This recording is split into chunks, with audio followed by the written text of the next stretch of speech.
समास एवं समास विग्रह। समास एवं समास विग्रह दो या दो से अधिक शब्दों के मेल से बना प्रधान शब्द समास कहलाता है। दो या दो से अधिक शब्दों के मेल से बनता है समास। प्रधान मुख्य रूप से चार प्रकार के समास होते हैं, जैसे कि उदाहरण राजकुमार। राजकुमार समस्त पद है। राज पूर्व पद या प्रथम पद है, जबकि कुमार उत्तर पद या द्वितीय पद है। इसका होगा राजा का कुमार, यह समस्त पद है। समास चार प्रकार के होते हैं, लेकिन तत्पुरुष समास से दो और समास निकल गए, इसलिए ये 6 प्रकार के हो गए। प्रधान प्रकार चार प्रकार के होते हैं। पहला अव्ययभाव समास, जिसमें पूर्व पद प्रधान होता है, अव्ययभाव समास। और द्वंद्व समास, जिसमें दोनों पद प्रधान होते हैं, वे द्वंद्व समास है।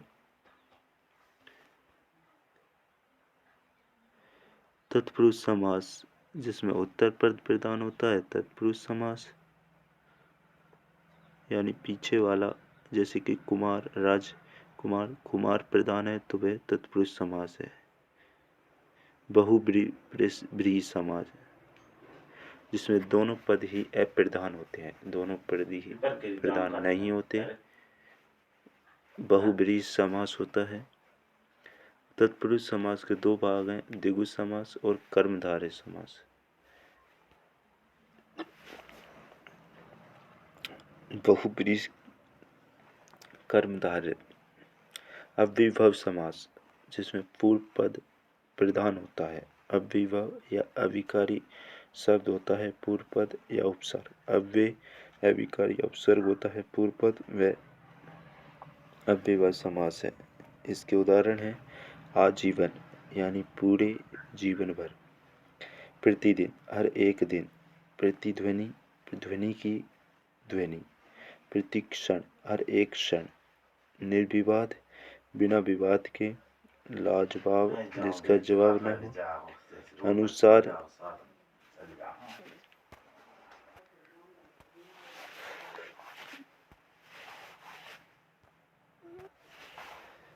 आजीवन, पूरे जीवन भर। प्रतिदिन, हर एक दिन। प्रतिध्वनि, ध्वनि की ध्वनि।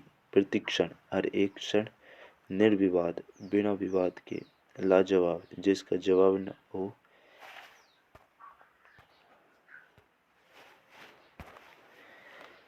प्रतिध्वनि, ध्वनि की ध्वनि। प्रतिक्षण, हर एक क्षण।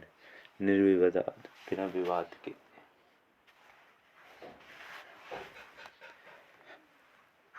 लाजवाब, जिसका जवाब न हो। अनुस्वार, जैसा सार है वैसा। अकारण, बिना कारण के। आमरण, मृत्यु तक। आकंठे, कंठ तक।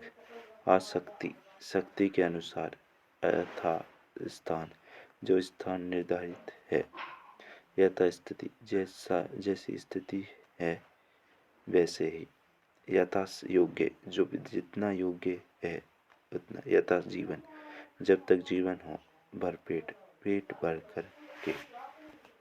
निर्भय, बिना भय का। बेलगाम, बिना लगाम के। प्रत्युपकार, उपकार के प्रति उपकार। आकंठ, कंठ तक। प्रत्यक्ष, आँख के आगे। समकक्ष, अक्षी, आँख के सामने। बेधड़क, बिना धड़कन या घबराहट के। बखूबी, खूबी के साथ। प्रत्येक, हर एक।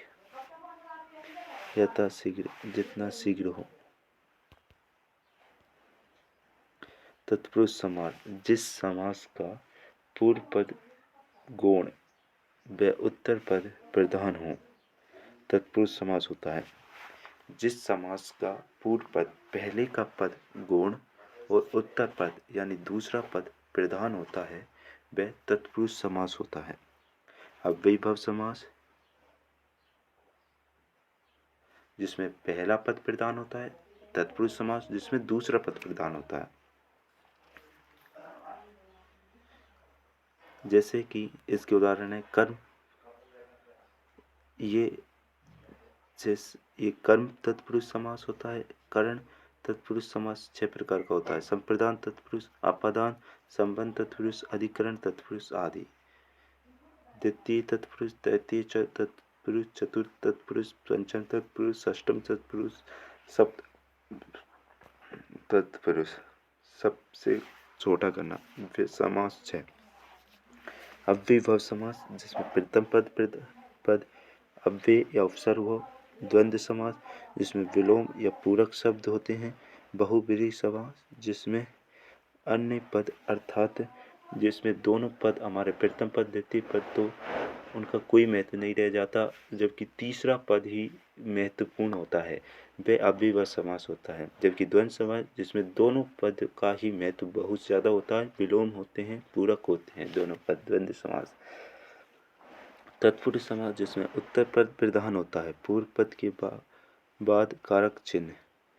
द्विगु समास पूर्व पद संख्यावाची होता है। तत्पुरुष समास के 2 भाग हैं जो हमने पढ़ा था। इन 2 भागों को ही जोड़कर हमारे समास के 6 भाग बने हैं। द्विगु समास जिसमें पूर्व पद संख्यावाची होता है। कर्मधारय समास जिसमें विशेषण विशेष्य होता है, उपमेय उपमान होता है। त्रिवेगी जहाँ 3 वेणी धारा मिलती हैं, 3 वेणी का समूह त्रिवेणी कहलाता है। पंचानन 5 आनन का समूह 5 हैं आनंद जिसके ब्रह्मा।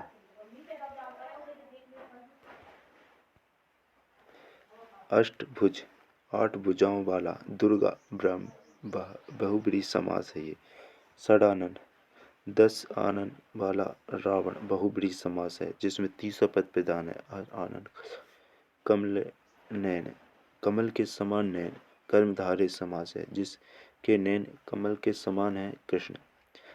पीतांबर पीला है, अंबर वस्त्र कर्मधारय समास है, पीले वस्त्र धारण करने वाला कृष्ण बहुब्रीहि। नीलांबर नीला है अंबर वस्त्र कर्मधारय नीले वस्त्र धारण करने वाला बहुब्रीहि आदि। समास संक्षेपीकरण घटाना, संक्षिप्त करना, कम करना अर्थात 2 पदों को ऐसा संक्षिप्त रूप जो पद के समान अर्थ धारण करते हैं। समास के भेद पहला है द्वंद्व समास, तत्पुरुष समास, बहुब्रीहि समास, अव्ययीभाव समास। प्राचीन समय में विद्वानों ने द्विगु समास और कर्मधारय समास को तत्पुरुष समास में जोड़ दिया था, परंतु वर्तमान विद्वानों ने इसे अलग करके समास के कुल 6 भेद कर दिए हैं।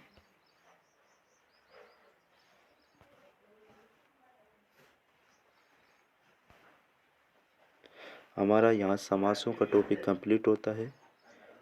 अब सेकंड टॉपिक हम उपसर्ग वाला पढ़ेंगे। अगर आपको ये नोट्स पसंद आ रहे हों तो प्लीज़ आप इसे शेयर कीजिए, सब्सक्राइब कीजिए और लाइक कीजिए। थैंक यू, धन्यवाद। जय हिंद, जय भारत।